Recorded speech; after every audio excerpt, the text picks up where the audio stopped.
ছেলে যখন তার মায়ের পছন্দের মেয়ে বিয়ে করে। আচ্ছা একটু শুনেন না, হ্যাঁ কো। কড়াইশুটির পেটকা খাইবেন নি? কড়াইশুঁটি না, ভাল লাগে না আমার। আচ্ছা ফুলকপির পুরপুরি? ফুলকপির পরপরই করো। আচ্ছা শুনেন না, হ্যাঁ কো। কইতেছি জল ভর্তি করে থইছে, আপনি স্নানটা করে নেন। আচ্ছা ঠিক আছে, যাইতাছি।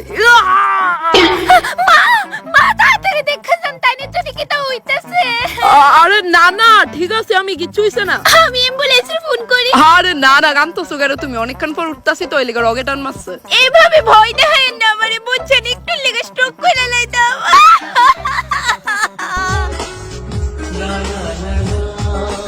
ছেলে যখন তার নিজের পছন্দের মেয়ে বিয়ে করে। আই কি তোরে ভাবছো একটা? তাড়াতাড়ি ধর, আর নত করতে। হইতাছি তো জান, এটা আমার হাত মেশিন না। আই কি রে, কি তোরে হইছে? তোর এমনি কাশতাছস যে? জান চিন্তা কইরো না, জল ধরছি যে লিগা হালকা ঠান্ডা লেগে গেছে। হইছে তোর চিন্তা আবার কেডা করে? মুখে চিপ দিয়া কাশি দে, টিভি দেখতাছি তো নাকি তা? Oh no!